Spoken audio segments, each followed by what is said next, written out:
Indicator-based governance is used all over the world. However, it is not free of criticism. Let's see what are the possibilities of indicator-based governance. First of all, we will see what is indicator-based governance. Governance using indicator-based systems in educational decision-making is called indicator-based governance. What are the issues? An indicator-based approach is used worldwide. However, the knowledge required for the successful application of indicators is fragmentary. हमें exactly नहीं पता कि इसको indicator-based governance को किस तरीके से successfully use किया जा सकता है. Let's see what are the possibilities. The value-added approach may be used after data on individual achievement have been repeatedly gathered and recorded over time. So the important thing over here is value-addedness. और अगर आप इसमें देखें, दूसरी इसमें important चीज़ जो है that is data on individuals achievement. Governance overall है और यहाँ पर बात हो रही है डेटा ऑन इंडिविजुअल्स अचीवमेंट. तो वैल्यू एडेड को हम कैसे देखेंगे?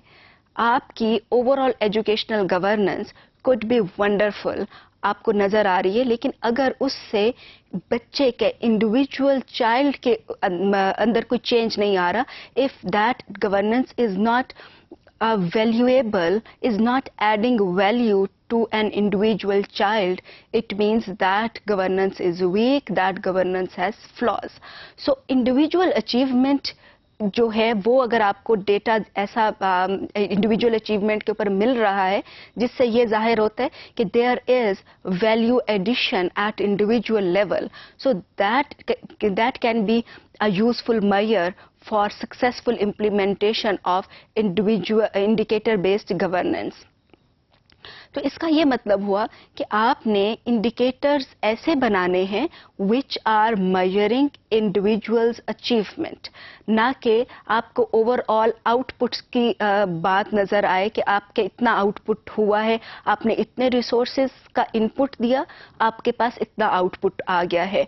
सो उस आउटपुट को नहीं देखना, बल्कि आपने इंडिकेटर्स ऐसे बनाने हैं जिनका फोकस आउटपुट की बजाय इंडिविजुअल्स अचीवमेंट के ऊपर हो. So this is one of the possibilities of successful use of indicator based governance.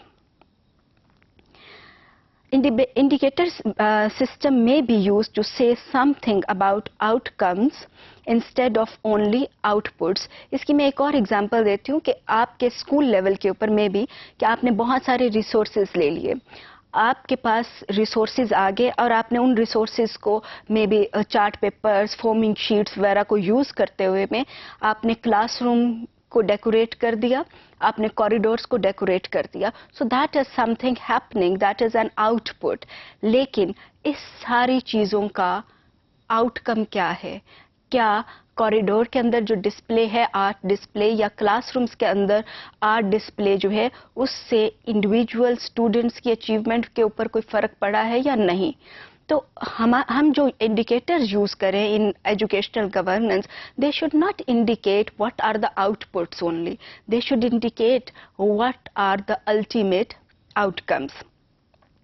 There must be empirically verifiable systematic knowledge which is necessary to adequately grasp the interaction between indicators. So indicators जो हैं they should be linked together. उनका आपस में भी connection होना चाहिए. ऐसा ना हो कि एक इंडिकेटर जो है वो बिल्कुल एक एटमाइज्ड हो. तो हम जब इंडिकेटर सिस्टम की बात करते हैं, so indicator system has coherence between different indicators. So indicator based governance is used worldwide, but it can be effectively used worldwide if we consider value-added approach regarding individuals' achievement. So that's about possibilities of good educational governance.